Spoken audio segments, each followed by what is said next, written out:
Langkah tersebut bertujuan untuk mendorong para siswa agar mau mengembangkan kreativitasnya. Jadi memancing kreativitas siswa ya. Baiklah, Assalamualaikum warahmatullahi wabarakatuh, sobat-sobat Selat Guru, selamat datang di channel Calon Guru. Kali ini kita akan lanjutkan latihan soal, yaitu kita akan belajar tentang tes teknis bidang ya, atau seleksi kompetisi bidang pedagogik ya.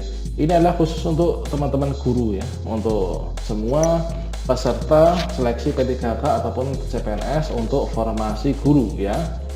Ini tes teknis bidang dan pedagogik, yang mana di sini adalah merupakan salah satu komponen dalam ujian dalam seleksi guru P3K tahun 2021 ya. Di samping ada kompetensi manajerial, kemudian ada wawancara, kemudian ada sosiokultural. Ini adalah ada tes teknis bidang, yaitu kalau guru ini adalah pedagogik. Oke, baiklah. Namun sebelum kita lanjutkan, perlu saya ingatkan bagi teman-teman yang belum subscribe, silahkan klik tombol subscribe-nya dan diaktifkan notifikasi loncengnya, sehingga nanti jika ada upload video terbaru dari saya, teman-teman tidak akan ketinggalan ya. Oke, baiklah, kita mulai dari yang pertama ya. Dalam setiap pembelajaran, Pak Chandra selalu mengadakan penilaian untuk melihat daya serap siswa terhadap materi yang telah diberikan. Sekali lagi, dalam setiap pembelajaran, Pak Chandra mengadakan penilaian untuk melihat daya serap siswa terhadap materi yang telah diberikannya. Di sini kita bisa bisa mengambil kata kunci, yaitu melihat daya serap ya. Kemudian selalu mengadakan penilaian yang telah diberikan ya. Ini adalah prinsip pembelajaran yang apa, teman-teman? Prinsip pembelajaran, setiap pembelajaran Pak Chandra ini selalu mengadakan penilaian ya, untuk melihat daya serap. Kira-kira siswa saya itu daya serapnya sudah sampai mana, gitu kan? Untuk melihat daya serap siswa terhadap materi yang telah diberikan. Kira-kira ini merupakan prinsip pembelajaran apa? Apakah sistematis, atau beracu kriteria, terpadu, atau objektif, atau akuntabel? Nah, jawabannya ini adalah terpadu, ya kan? Jadi setelah kita itu memberikan pembelajaran itu adalah mengadakan penilaian supaya kita tahu daya serap siswa itu kira-kira bagaimana, apakah mereka menguasai apa tidak. Itu adalah merupakan salah satu prinsip pembelajaran, yaitu pembelajaran terpadu ya. Berikutnya kita lanjutkan untuk soal yang berikutnya.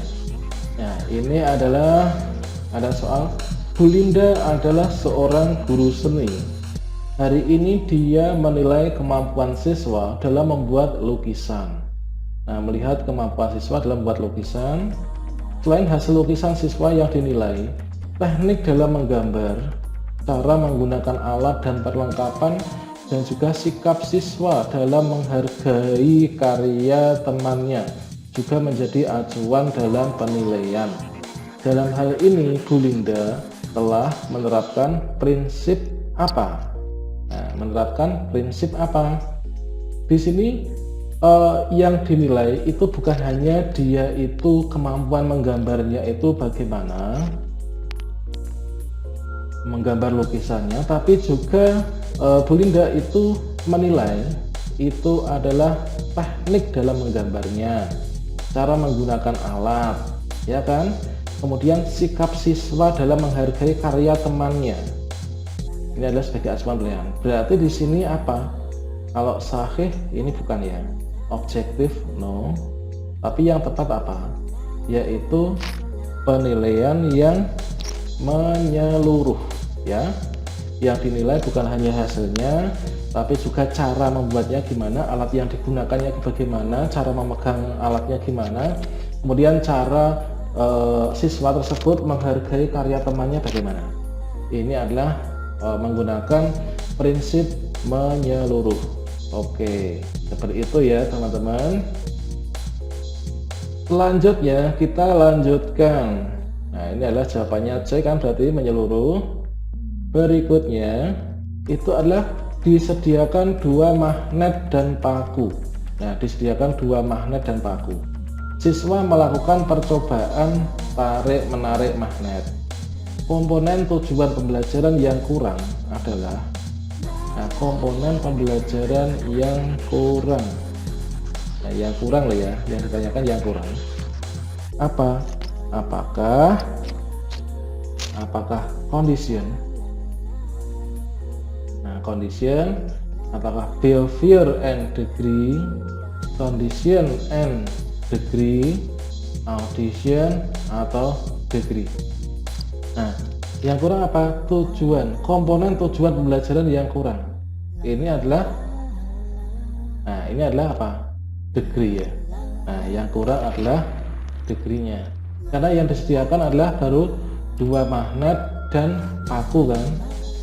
Dia akan mencoba tarik menarik. Ini masih ada kurang untuk mengukur degree-nya, gitu kan.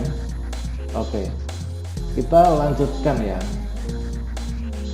Nah, berikutnya untuk soal berikutnya, dalam mengawali pelajarannya, Pak Ali merumuskan pertanyaan, mengumpulkan data atau informasi dengan berbagai teknik, mengasosiasi, menganalisis, mengolah data atau informasi dan menarik kesimpulan, serta mengkomunikasikan hasil yang terdiri dari kesimpulan untuk memperoleh pengetahuan, keterampilan, dan juga sikap.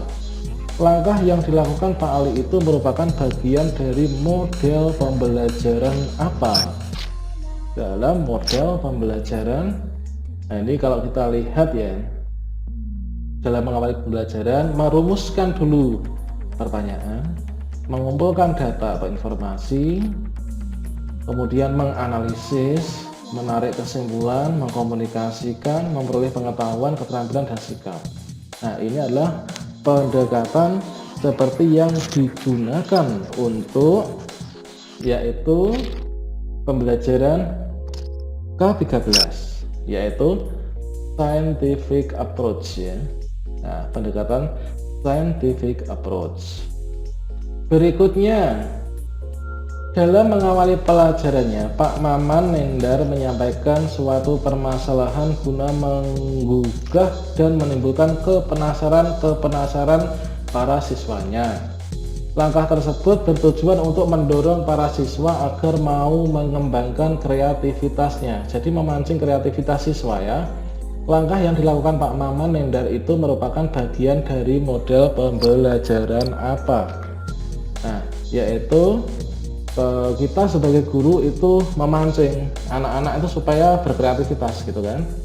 Nah, anak-anak tahukah kalian tentang magnet? Nah, dan seterusnya kita berikan pancing-pancing terus. Apakah kalian di rumah orang tuanya memiliki salon atau mic, kemudian di belakangnya itu kalian kalau dekatkan dengan paku itu apakah bisa narik, bisa nempel? Nah, itulah anak-anak yang dinamakan, nah itu teman-teman ya. Jadi itu adalah dapat dikatakan yaitu discovery learning ya, yaitu pembelajaran bertujuan untuk apa? Yaitu discovery, yaitu menemukan. Oke, ya, itu adalah discovery learning. Berikutnya berdasarkan hasil tes. Ini adalah berdasarkan hasil tes, para siswa dikelompokkan menjadi beberapa kelas sesuai dengan tingkat IQ-nya. Dilihat dari fungsinya, maka tes tersebut termasuk pada jenis tes apa? Karena dikelompokkan berdasarkan tingkat IQ-nya ya. Berarti pengelompokan ini adalah berdasarkan apa? Nah, ini jenis teks apa ya Mas ya? Maaf. Ya, ini adalah jenis teks yaitu penempatan ya. Ya, jenis teks penempatan. Karena di sini kita kelompok-kelompokkan gitu kan. Kalau seleksi itu apa? Seleksi itulah memilih di antara banyak ya. Dari yang majemuk dipilih salah satu. Nah, dan seperti itu.